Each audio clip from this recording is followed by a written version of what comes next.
Hello friends, मैं Himanshu Singh epsilon mathematical academy में आपका स्वागत करता हूं। आज हम लोग टॉपिक पढ़ने वाले हैं वेक्टर कैलकुलस। ये टॉपिक आपके ग्रेजुएशन का है और ग्रेजुएशन का मतलब होता है कि आपका जो पेपर होता है वो होता है डिस्क्रिप्टिव। डिस्क्रिप्टिव मीन्स होता है कि आपको स्टेप के नंबर मिलने हैं। तो यहाँ पे जो हम हायर मैथमेटिक्स पढ़ते हैं इसमें आपकी स्पीड मैटर नहीं करती, इसमें मैटर करती है आपकी एक्यूरेसी। तो यहाँ पे आप कोई शॉर्ट ट्रिक पे मत जाइएगा, क्योंकि यहाँ पे आपकी कोई भी शॉर्ट ट्रिक काम नहीं आने वाली है, क्योंकि आपके स्टेप के नंबर मिलने हैं, शॉर्ट ट्रिक से नंबर नहीं मिलने वाले हैं। क्योंकि जो भी आपके ग्रेजुएशन में जो भी पेपर होते हैं वो आपके डिस्क्रिप्टिव ही होते हैं। तो आज का हमारा टॉपिक रहेगा वेक्टर कैलकुलस। वेक्टर कैलकुलस, देखिए वेक्टर कैलकुलस क्या है। पहले जब हम प्लस 2 में थे तब प्लस 2 में हमने वेक्टर अलग पढ़ा है और कैलकुलस अलग पढ़ी हुई है। अब हम जब ग्रेजुएशन में आ गए तो इन दोनों टॉपिक को मिला के हमारा बन गया वेक्टर कैलकुलस। वेक्टर में हमने क्या पढ़ा है, जैसे हमारा कोई आई जे के टाइप वेक्टर होते थे, या 3D में भी हम इन वेक्टर के यूज करा था। और कैलकुलस, जैसे ही आप वर्ड सुनते हो कैलकुलस, कैलकुलस से आपके दो चीजें आती कि आपका डिफरेंशिएशन होगा और आपका होगा इंटीग्रेशन। और इसकी एप्लीकेशन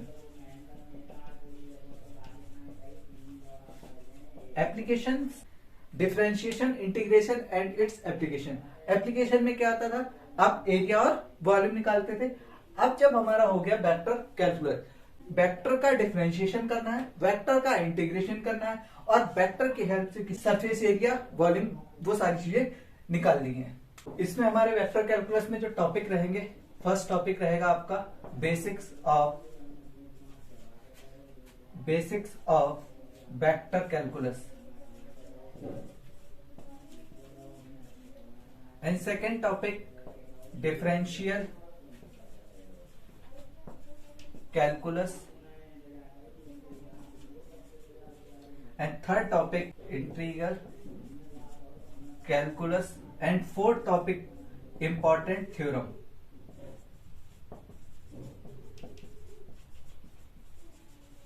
ये हमारे 4 बेसिक टॉपिक हैं जो हम कवर करेंगे। तो वन बाय वन समझते हैं कि हमें क्या पढ़ना है। बेसिक्स ऑफ कैलकुलस में क्या है, बेसिक ऑफ वेक्टर कैलकुलस में हम पढ़ेंगे 12th में। 12th का हम रिवीजन करेंगे। 12th में हमने क्या क्या पढ़ा था। 12th में हमने वेक्टर पढ़ा था, यूनिट नॉर्मल वेक्टर क्या होता है, ऑर्थोगोनल वेक्टर क्या होता है, डॉट प्रोडक्ट क्या होती है और क्रॉस प्रोडक्ट क्या होती है। ये सारी चीजें हमने पढ़ी 12th क्लास में, तो उनका रिवीजन करेंगे। और सेकंड टॉपिक है आपका डिफरेंशियल कैलकुलस। जैसे अगर हम स्केलर क्वांटिटी की बात करें, जब हमने कैलकुलस पढ़ी थी तो हमारा जो डिफरेंशियल ऑपरेटर होता था वो dy/dx यूज करते थे। इसको बोलते हैं डिफरेंशियल ऑपरेटर। यहां पे जो डिफरेंशियल ऑपरेटर यूज होगा वो होगा डेल। डेल क्या होता है, डेल आपका होता है आई डेवर/डेवर/x प्लस जे डेवर/डेवर/y प्लस के डेवर/डेवर/z। ये आपका डेल होता है। इस डेल की हेल्प से हम इसमें कुछ टॉपिक्स पढ़ेंगे। इसमें पहला होगा आपका ग्रेडियंट। ग्रेडियंट क्या होगा, पहला इसमें इसकी हेल्प से, डेल ऑपरेटर की हेल्प से हम ग्रेडियंट निकालना सीखेंगे। और ग्रेडियंट के बाद हमारा रहेगा डायरेक्शनल डेरिवेटिव।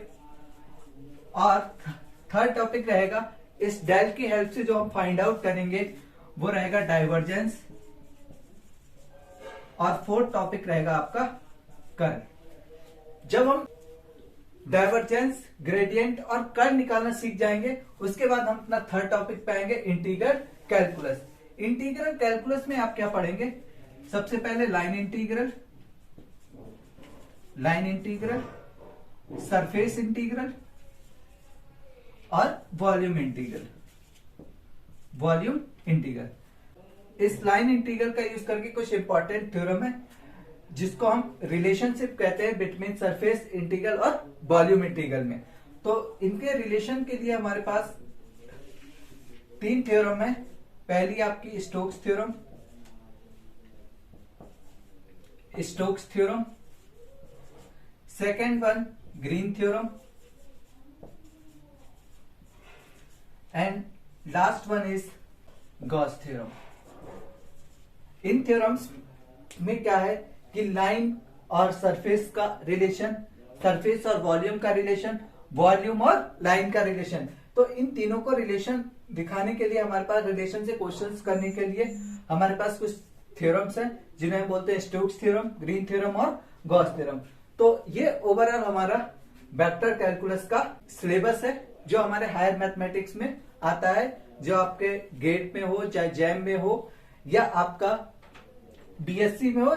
इससे बाहर आपका क्वेश्चन जो डिस्क्रिप्टिव में आएगा या ऑब्जेक्टिव पेपर होते हैं जैसे आईआईटी जैम वगैरह होता है, ठीक है, इसमें इससे बाहर का क्वेश्चन नहीं आता। इसमें जो हमारा सबसे मेन टॉपिक जो रहेगा, सबसे ज्यादा जो क्वेश्चन पूछे जाते हैं वो आपका एक तो डायरेक्शनल डेरिवेटिव और इस थ्योरम के बेस, ये जो तीन थ्योरम है इस पे बेस जो क्वेश्चन है वो आईआईटी जैम और गेट में भी आपके काफी बार पूछे गए। तो ये हमारा इंट्रोडक्शन था वेक्टर कैलकुलस का, क्या क्या हमें पढ़ना है। तो सिलेबस के बाद हमारा जो पहला टॉपिक था बेसिक्स ऑफ वेक्टर। देखिए हमारा जो टॉपिक था वेक्टर कैलकुलस, उसमें दो टॉपिक थे, एक वेक्टर और कैलकुलस। तो कैलकुलस में आपका डिफरेंशिएशन, इंटीग्रेशन वगैरह है, और वेक्टर का जो बेसिक्स है 12th क्लास का वो हम यहाँ पे अभी डिस्कस करेंगे। तो सबसे पहले हम बात करते हैं वेक्टर में और आपकी नॉर्मल क्वांटिटी में क्या अंतर होता है। जो नॉर्मल फंक्शन होता है, जो नॉर्मल नंबर्स होते हैं, उसको हम बोलते हैं स्केलर मल्टीपल या स्केलर क्वांटिटी। और स्केलर क्वांटिटी आपकी क्या होती है, जिसमें आपका केवल मैग्नीट्यूड होता है, ओनली मैग्नीट्यूड। और वेक्टर क्वांटिटी, वेक्टर क्वांटिटी में आपका मैग्नीट्यूड के साथ साथ इसकी डायरेक्शन भी होती है, मैग्नीट्यूड के साथ डायरेक्शन भी होती है। जैसे अगर हम कोई स्केलर मल्टीपल ले, स्केलर क्वांटिटी ली हमने 3 + 4, तो इसका जो सम है वो आपका 7 आएगा। लेकिन यही बात हम वेक्टर क्वांटिटी पे अप्लाई करें तो वो ज़रूरी नहीं है कि 7 आए। जैसे अगर हम डायरेक्शन लिखें तो ईस्ट, वेस्ट, नॉर्थ और साउथ। अगर हम, ये इसका ओरिजिन हो गया, अगर हम ओरिजिन से 3 मीटर किधर चलें, ईस्ट की तरफ, और उसके बाद 4 मीटर चलें किधर, नॉर्थ की तरफ, तो ओरिजिन से टोटल कितना चले। वैसा तो अगर ये स्केलर क्वांटिटी होती तो हमारा, पहले हम यहाँ से यहाँ गए, ए से बी और फिर बी से सी। अगर ये हमारी स्केलर क्वांटिटी होती, केवल मैग्नीट्यूड होता, तो 3 + 4 होता 7। लेकिन यहाँ पे डायरेक्शन है, वेक्टर क्वांटिटी हो गई, तो जो मेरा ए से सी तक जो पॉइंट होगा, जो ए से सी तक हमारी डिस्टेंस होगी, वो मिनिमम डिस्टेंस ली जाएगी। अगर हम पाइथागोरस लगाएंगे, ये आपका कैसा बन गया, राइट एंगल ट्रायंगल, पाइथागोरस से कितनी आ गई, 5। तो यहाँ पे 3 + 4 कितना आ गया, 5। क्यों, क्योंकि ये आपकी है वेक्टर क्वांटिटी। तो जनरली जो हम वेक्टर यूज़ करेंगे यहाँ पे वो आई जे के होंगे, ठीक है। आई जे का मतलब आई जो होता है वो आपका एक्स एक्सिस के अलॉन्ग वेक्टर लिया जाता है, वाई एक्सिस के अलॉन्ग जे, और जेड एक्सिस के अलॉन्ग के वेक्टर आपका यूज़ करेंगे। अगर हम कोई वेक्टर ले लें, ए वेक्टर A1, ए vector A1i + A2j + A3k। A1, A2, A3 का मतलब हो गया, अगर हम एक्सिस बनाए, ये एक्स एक्सिस, ये वाई एक्सिस और ये जेड एक्सिस। एक्स एक्सिस पे मान लिया, एक्स एक्सिस पे जो लेंगे आई कैप, वाई एक्सिस पे जे कैप, और जेड एक्सिस पे आपका यूनिट वेक्टर रहेगा के कैप। यूनिट वेक्टर का मतलब जिसका मॉडुलस 1 आए। तो आई एक्सिस पे ये आपका A1 हो गया, ये आपका A2 हो गया, ये आपका A3 हो गया। ये जो वेक्टर है, क्योंकि ये 3D में, अगर मैं स्पेस में लिखूंगा, मान लीजिए यहाँ पे ये वेक्टर आ गया आपका, तो ये हो गया A1, A2, A3। इस वेक्टर को हम ऐसे लिखेंगे। इसका मैग्नीट्यूड क्या होता है, अगर हम बात करें मैग्नीट्यूड की, मैग्नीट्यूड क्या होता है, इसका मॉड मॉडुलस निकाल लेंगे। मॉडुलस कैसे निकाला जाता है? अंडर रूट आई के कॉफिशिएंट का स्क्वायर, जे के कॉफिशिएंट का स्क्वायर प्लस के कॉफिशिएंट के स्क्वायर का सम। ये मैग्नीट्यूड हो गया। मैग्नीट्यूड जो होता है वो कहलाते हैं हमारी लेंथ ऑफ वेक्टर्स। मैग्नीट्यूड ही हमारा क्या होता है? वेक्टर की लेंथ होती है। जैसे अगर हम कोई वेक्टर ले, एक लाइन है, यहाँ पे आपका ए वेक्टर ले लिया, इसके कोऑर्डिनेट हो गया 1 2 3। एक हमारा बी वेक्टर हो गया जिसके कोऑर्डिनेट हो गया 4 5 6। ये हमारा ए और बी दो को पॉइंट हो गए 3D में, जिसके कॉफिशिएंट, जिसके निर्देशांक या जिसके कोऑर्डिनेट हमें दे रखे हैं 1 2 3 और 4 5 6। अगर मुझे ए बी वेक्टर निकालना है, ए से बी की तरफ हमें जाना है, ए बी वेक्टर जो हम निकालते हैं तो वो हमारा होता है बी वेक्टर माइनस ए वेक्टर। बी वेक्टर आपका कितना है? 4 5 6। ए वेक्टर कितना है? 1 2 3। तो इसको कैसे माइनस करेंगे? फर्स्ट पॉइंट से एक्स कॉफिशिएंट में से एक्स का निर्देशांक घटेगा, एक्स का एक्स कोऑर्डिनेट में से एक्स का कोऑर्डिनेट घटाइए, बाई में से बाई का, जेड में से जेड का। तो 4 - 1 3, 5 - 2 3, 6 - 3 3। ये आ गया। ये 3, 3 इसको जब हम वेक्टर की फॉर्म में लिखेंगे तो 3i + 3j + 3k। ये हमारा हो गया ए से बी की डायरेक्शन में जाने वाला वेक्टर, ए बी वेक्टर। अब प्रोडक्ट ऑफ वेक्टर। प्रोडक्ट हमारी 3 टाइप की होती है। First general product, dot product और क्रॉस प्रोडक्ट। जब हम स्केलर पढ़ते हैं तो हमारी प्रोडक्ट एक ही, चाहे डॉट लगाइए चाहे क्रॉस या नॉर्मल, कैसे भी लिख दीजिए, वो आपका आंसर सेम रहेगा। बट वेक्टर्स में डायरेक्शन का इफेक्ट पड़ता है तो हमारा डॉट प्रोडक्ट, क्रॉस प्रोडक्ट अलग अलग निकलता है। तो नेक्स्ट टॉपिक हमारा है product of vectors. Product of vectors. Product of vector जो होता है वो हमारा 3 टाइप्स का होता है। 3 टाइप्स प्रोडक्ट। पहला है आपका general product. General product. General product क्या होती है कि हम कोई स्केलर ले लें के और उसकी मल्टीप्लाई हम किसी भी वेक्टर में करें तो हमारा जो रिजल्टेंट वेक्टर मिलेगा उसकी डायरेक्शन सेम रहे। डायरेक्शन में कोई चेंज नहीं होना चाहिए। No change in direction. Direction में कोई चेंज नहीं आएगा। किस में चेंज आएगा? मैग्नीट्यूड में चेंज आ जाएगा।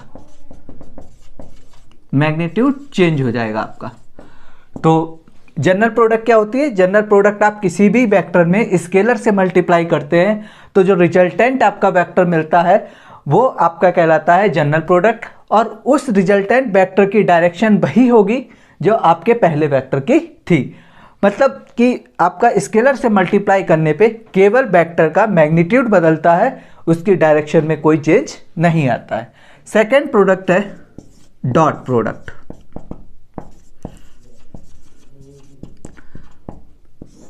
डॉट प्रोडक्ट आपकी क्या होती है? डॉट प्रोडक्ट का फॉर्मूला होता है ए डॉट बी बराबर ए बी कॉस थीटा।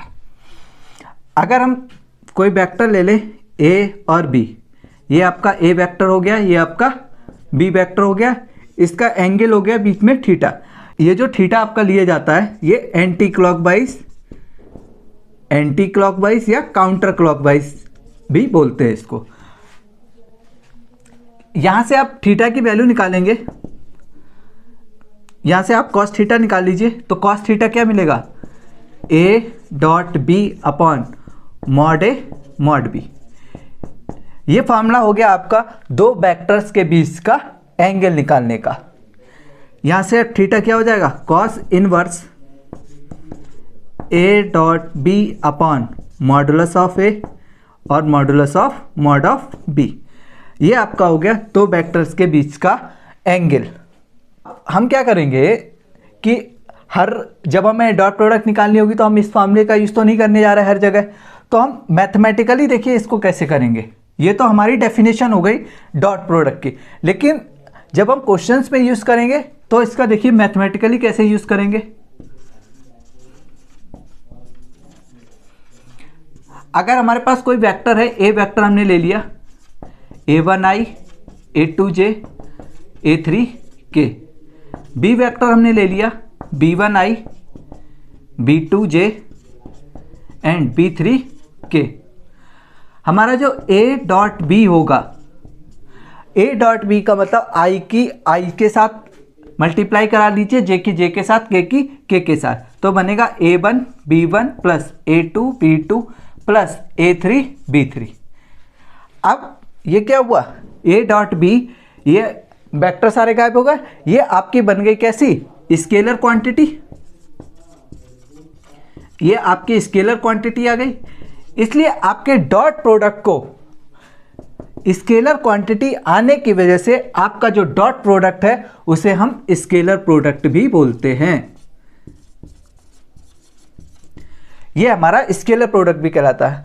सोचने वाली बात है कि आई का आई के साथ ही मल्टीप्लाई क्यों हुई, जे की जे के साथ और के की के साथ ही क्यों हुई, क्योंकि हमारे फॉर्मूले में क्या है, कॉस थीटा।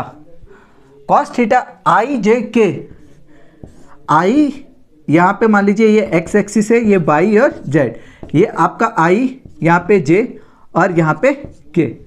जब आप कॉस थीटा लेते हैं, आई के साथ मल्टीप्लाई करिएगा तो आएगा कॉस जीरो, और कॉस जीरो की वैल्यू होती है 1।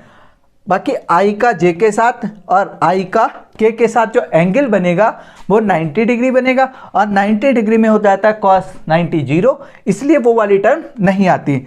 तो जब डॉट प्रोडक्ट करते हैं तो आई की आई के साथ मल्टीप्लाई, जे की जे के साथ मल्टीप्लाई, के की के साथ मल्टीप्लाई। जब भी आपको वेक्टर आई जे के की फॉर्म में दिए जाएं, आप मैथमेटिकली जो हमने करा वो यूज़ करेंगे।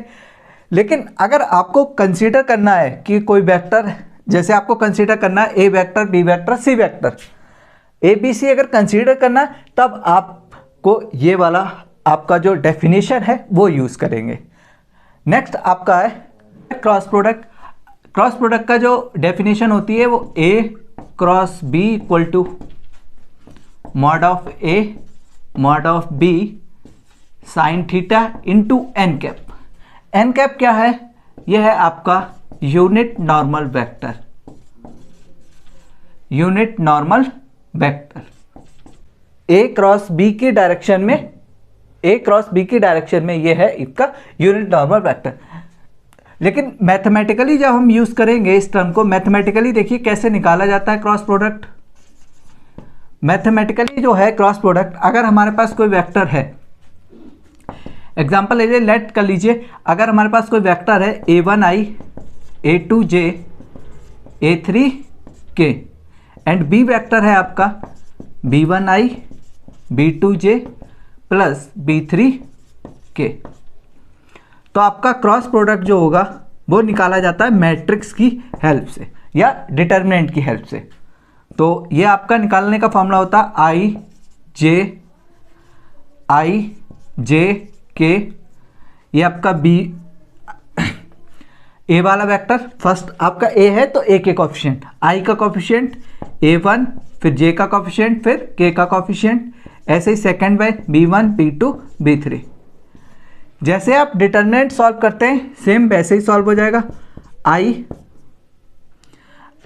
वाला लिया तो ये दो वेक्टर बचेंगे क्या, a2 a3 b2 b3 minus जे, तो बचेगा a1 a3 b1 b3 plus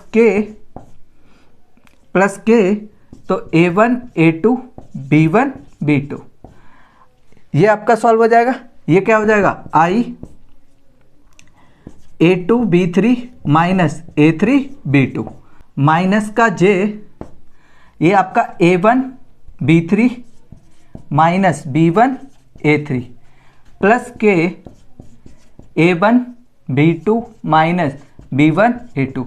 ये आपका क्रॉस प्रोडक्ट निकालने का जो मेथड है वो है डिटर्मिनेंट की हेल्प से क्रॉस प्रोडक्ट आपका निकाला जाता है। नेक्स्ट है ऑर्थोगोनल वेक्टर। ऑर्थोगोनल वेक्टर क्या होते हैं, जब दो वेक्टर एक दूसरे के परपेंडिकुलर हों। एक दूसरे के परपेंडिकुलर का मतलब है कि एक वेक्टर ये है और एक, दोनों के बीच में एंगल कितना बने, 90 डिग्री। जैसे एक वेक्टर ये, एक वेक्टर ये, तो इन दोनों के बीच में ये जो एंगल बनना, ये कितना बनना चाहिए, 90 डिग्री। तो अगर दो वेक्टर एक दूसरे के परपेंडिकुलर हैं तो उनका डॉट प्रोडक्ट कितना आएगा, 0। अगर किन्हीं दो वेक्टर का डॉट प्रोडक्ट आपका 0 आ रहा है तो वो कैसे होंगे, परपेंडिकुलर वेक्टर होंगे, यानी कि उन दोनों वेक्टर्स के बीच में एंगल कितना बनेगा, 90 डिग्री। तो नेक्स्ट है हमारा orthogonal vector. Orthogonal vector, orthogonal vector का मतलब हो गया कि दो वेक्टर हैं, उनका डॉट प्रोडक्ट कैसा आना चाहिए, 0। अगर कोई वेक्टर, दो वेक्टर हैं, उनका डॉट प्रोडक्ट 0 आ रहा है तो वो दोनों वेक्टर एक दूसरे के परपेंडिकुलर हो जाएंगे, और जब दोनों वेक्टर एक दूसरे के परपेंडिकुलर होंगे तो हम उन वेक्टर्स को बोलेंगे कि वो दोनों आपस में कैसे हैं, ऑर्थोगोनल। तो ऑर्थोगोनल वेक्टर को ही क्या बोलते हैं, perpendicular, perpendicular vector. Orthogonal vector को ही ऑर्थोगोनल वेक्टर बोल लीजिए या परपेंडिकुलर बोल लीजिए, दोनों बात एक ही है, क्योंकि इसमें a डॉट b बराबर आ जाता है 90 डिग्री। कैसे आता है, जैसे आपका परपेंडिकुलर वेक्टर है तो परपेंडिकुलर का मतलब उनके बीच का एंगल कितना हो गया, 90 डिग्री।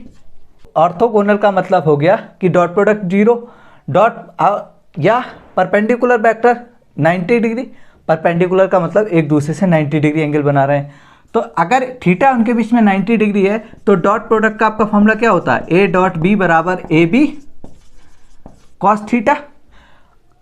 अब एंगल कितना है, 90 डिग्री, तो ए बी कॉस 90 डिग्री, और कॉस 90 की वैल्यू होती 0, इसलिए a डॉट b बराबर आ गया 0। अब सेम है अगला, ortho normal vector.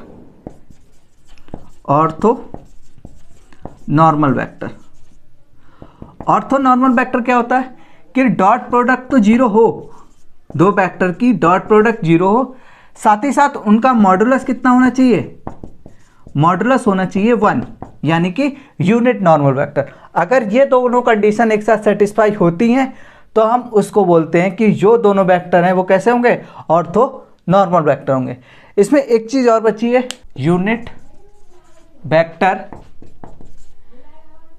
In the direction of A vector, unit vector in the direction of A vector, जिसको रिप्रेजेंट करते हैं ए कैप से। ए कैप बराबर होता है वेक्टर अपॉन इट्स मैग्नीट्यूड। ये जो फार्मूला होता है इससे आपका निकलता है यूनिट नॉर्मल वेक्टर। तो ये हमारा कुछ बेसिक था किसका, वेक्टर का। नेक्स्ट वीडियो लेक्चर में हम डिस्कस करेंगे कि वेक्टर का डिफरेंशिएशन और डेल ऑपरेटर के बारे में। Thank you friends.